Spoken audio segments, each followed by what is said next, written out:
Hi everyone, I'm Melanie Bradford. If you're a contractor, developer, or awarding body in the US, you already know that labor compliance is the pulse of your project.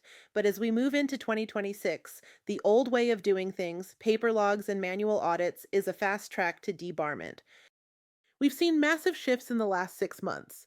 From the rescission of certain federal orders to the aggressive expansion of state level Little Davis Bacon laws, the stakes have never been higher.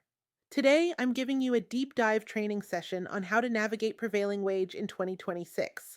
This isn't just a high level overview, it's an actionable SOP you can use to protect your business and your workers. Let's get to work. Section 1: The New Federal Reality. Let's start with the big updates.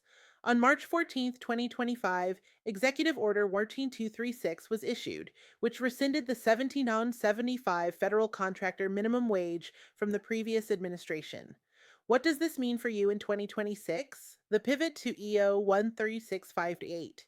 For most federal contracts, we are back to following Executive Order 13658.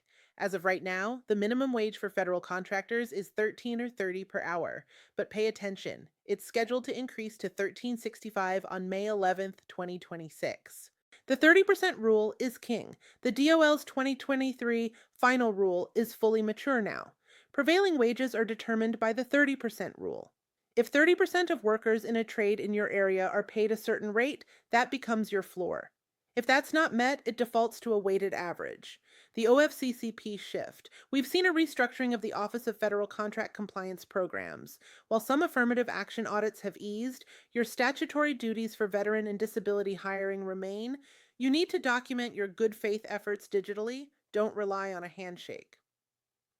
Section 2: Mastering Wage Determinations. The heart of your contract is the wage determination. In 2026, the Department of Labor is updating these with much higher frequency. Here is how you handle them. Classification accuracy. This is the number one audit trigger. If your worker is using a hammer for 4 hours and a paintbrush for 4 hours, you cannot just pick one.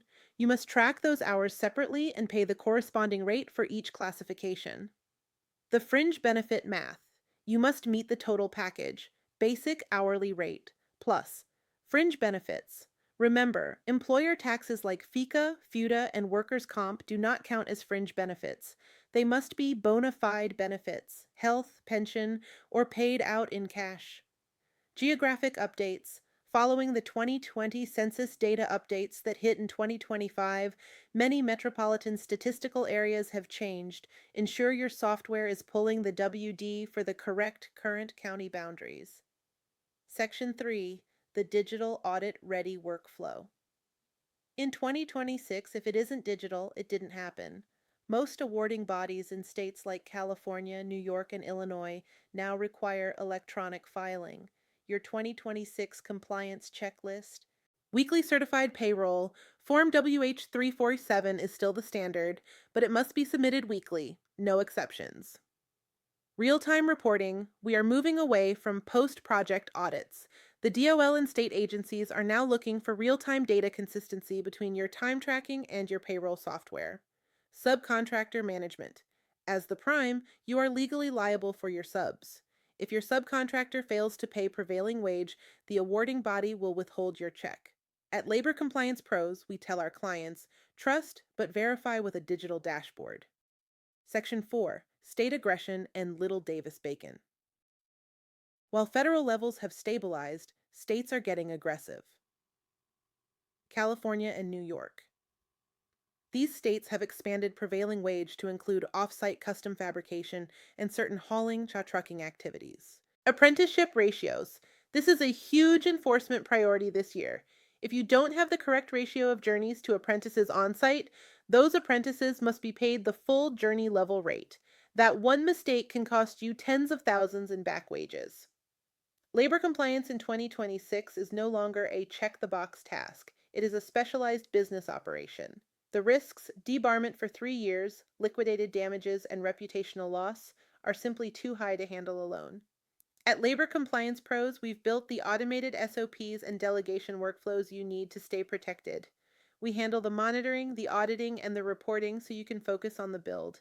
If you have a project coming up, or if you're feeling the heat from a recent audit notice, reach out. Visit us at laborcompliancepros.com or contact us today to secure your compliance strategy. I'm Melanie Bradford. Let's keep your projects moving and your business compliant. I'll see you on the next project.